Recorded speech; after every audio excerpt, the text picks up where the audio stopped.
Hi friends, బాగున్నారా మీరు? మేము బాగున్నాం ఫ్రెండ్స్. లలిత దుర్గా కుకింగ్ ఛానల్ చూడండి. ఈరోజు అమ్మవారు నాలుగో రోజు అండి. లలిత త్రిపుర సుందరి రూపంలో వచ్చింది అమ్మవారు ఈరోజు. అందుకే నేను సగ్గు బియ్యము పెసరపప్పు వేసి అమ్మవారికి నైవేద్యం పాయసం చేస్తున్నాను ఫ్రెండ్స్. చూద్దాం రండి. ఇప్పుడు పదార్థాలు చూపిస్తున్నాను. దీనిలో కొంచెం పెసరపప్పు తీసుకున్నాను. పెసరపప్పు తీసుకొని బాగా కడుక్కోవాలి. బాగా కడుక్కోవాలి ఫ్రెండ్స్. పెసరపప్పు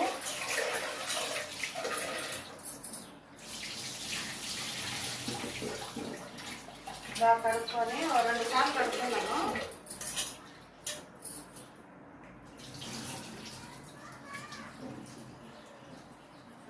కడిగి పెట్టుకున్నాను. 2 సార్లు బాగా కడిగి పెట్టుకున్నాను. ఇప్పుడు ఒక పెద్ద గ్లాస్ నిండా వేసుకున్నాను నీళ్ళు. వేసి ఇప్పుడు కుక్కర్ పెడతాను. విజిల్ రావాలా, ఒక 3 విజిల్ రావాలా. పప్పు కొంచెం మెత్త కావాలా. పెసరపప్పు తొందరగా ఉంటుందిలే, అవుతుందండి. మిక్సీ ఇది స్టవ్ పెడుతున్నాను. స్టవ్ వెలిగించి పెట్టుకున్నానండి. ఇప్పుడు ఈ కప్పు నిండా, ఈ కప్పుకి అర్థము మీరు ఏ కప్పు తీసుకుంటారో ఆ కప్పుకి నానబెట్టుకోండి.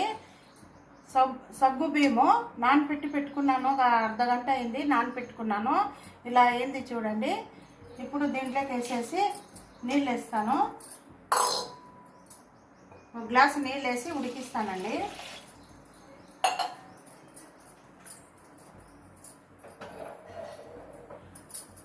ఉడికినాక తర్వాత చూపిస్తాను. పొయ్యి మీద పెట్టినాను. బాగా ఉడకాలండి. సగ్గు బియ్యము ఈ పాలు కూడా వేడి చేసి పెట్టుకుంటాను. ఇవంతా అయిపోయినాక చూపిస్తాను ఫ్రెండ్స్. గోడంబి, ద్రాక్ష తగినంత, మీరు ఎంత వేసుకుంటారో అంత. కొబ్బరి ఇట్లా 2 చీలికలు చిన్న కట్ చేసుకోవాలి. కట్ చేసుకొని పెట్టుకుంటాను. బెల్లం అండి, దీని నిండా బెల్లము. ఇది యాలకుల పొడి, నెయ్యి అండి. చూపిస్తానండి ఇవంతా అయిన తర్వాత. చూడు ఫ్రెండ్స్, చూస్తాము.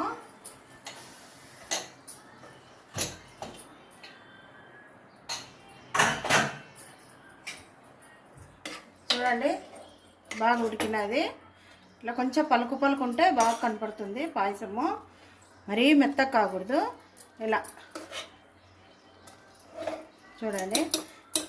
ఇవి కూడా సబ్బియ్యం కూడా బాగా ఉడికిపోయినాయి చూడండి. ఇప్పుడు స్టవ్ కట్ చేస్తాను.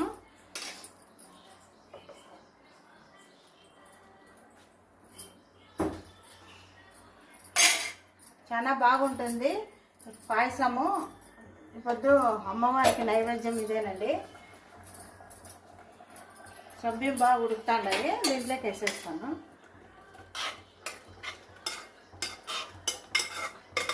పెసరపప్పు చాలా టేస్ట్ ఉంటుంది.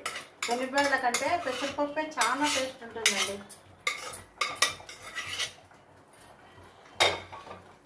బాగా ఇలా కలుపుకోవాలి. కాంచి పెట్టుకున్నాను ఫ్రెండ్స్, పాలు కాంచి పెట్టుకున్నాను. పాలు వేస్తున్నాను.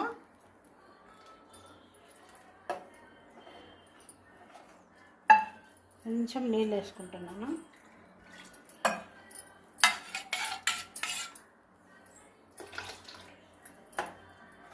చూడండి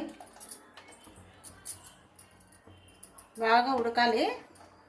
ఉడికినాక బెల్లం వేసి మూత పెట్టాలి.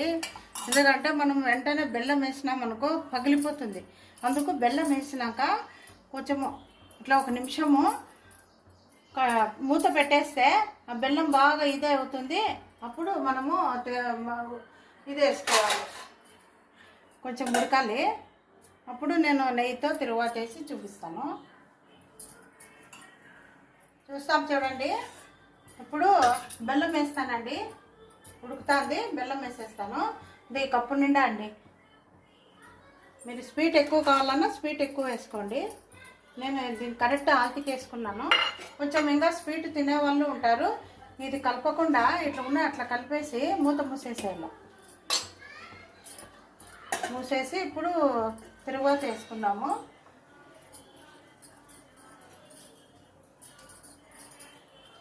అదే అంతా బాగా ఉడికిపోతుందండి. మనమేమి ఇంకా ముట్టే పని లేదు, ముట్టకూడదు. ఇంకా ఇది నెయ్యి వేసి ఇవన్నీ వేపుకొని దాంట్లోకి వేసుకోవాలి.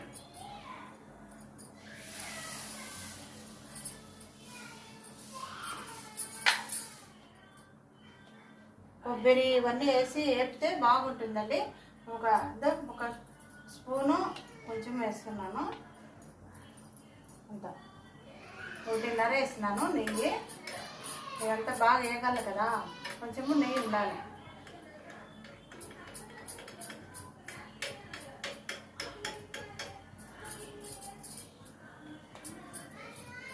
చాలా బాగుంటుంది ఫ్రెండ్స్ పాయసము. ఈ శనగబెళ్ళ పాయసం కంటే ఇది బాగా టేస్ట్ ఉంటుంది. చేసుకొని చూడండి. కిస్మిస్లు అన్నీ వేసుకోవచ్చు. ఇవే వేసుకున్నాను నేను, గోడంబి, ద్రాక్ష, కొబ్బరి. ఇది బాగుంటుంది. ఇప్పుడు యాలక పొడి కూడా వేసేస్తాను, కొంచెం తగినంత వేసి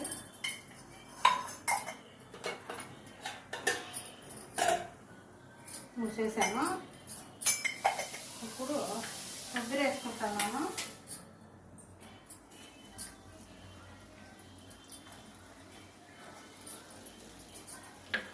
బాగా వేసుకోవాలి.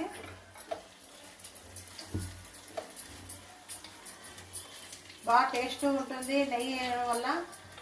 బాగా పాయసము బాగుంటుందండి. ఇది సగ్గుబియ్యం పాయసములోకి పెసరపప్పు వేస్తే టేస్ట్ ఉంటుంది. మనిషికి సలవ, శరీరానికి మంచిదండి. పెసరపప్పు హీటును తగ్గిస్తుంది.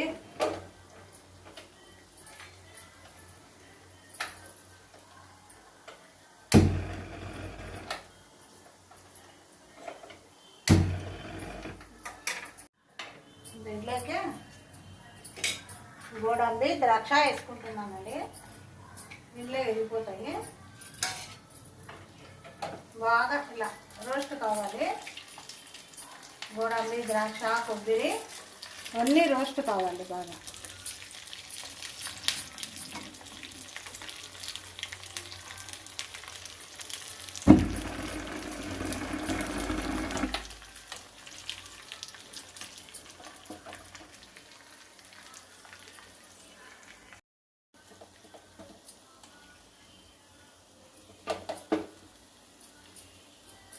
కొంచెం ఎర్ర కావాలండి.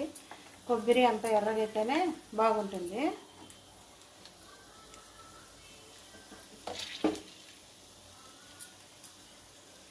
ఈరోజు లలితా త్రిపుర సుందరికి పాయసం అన్నా వడన్నా చేయాలి. నేను ఈరోజు పాయసం చేస్తున్నాను. రోజుకు ఒక నైవేద్యం చేస్తూ ఉండాలండి అమ్మవారికి. మనకి ఏమి ఇష్టమవుతుందో అది చేయాలి. మనస్ఫూర్తిగా ఆ తల్లికి పెడితే అదే ఆనందము. అయిపోయిందండి, కట్టేస్తున్నాను. ఇంకా ఎర్రవేగినాయి. ఇప్పుడు మూత తీసి వేస్తున్నాను.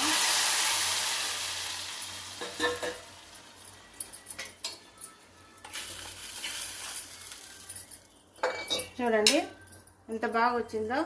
పాలు కాంచుకోవడం వల్ల ఇది పాయసం విరిగిపోదండి. చూడు, పాలు కాంచుకొని దానికి ఎంత బాగా వచ్చిందో.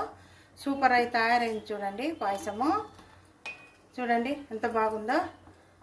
పచ్చిపాలు వేస్తే పాయసం విరిగిపోతుందండి. బెల్లం వేస్తాం కదా, విరిగిపోతుంది. సగ్గు బియ్యం వేసిన దానివల్ల బెల్లం విరిగిపోతుంది. అందుకు మనం పాలు కాంచి వేసుకున్నామనుకో విరిగిపోదండి. పాలన్నీ ఇరిగిపోకుండా బెల్లం బాగా నీట్గా ఉంటుంది. ఇలా బాగా తయారైంది చూడండి పాయసము. అయిపోయిందండి పాయసము. బంద్ చేస్తున్నాను.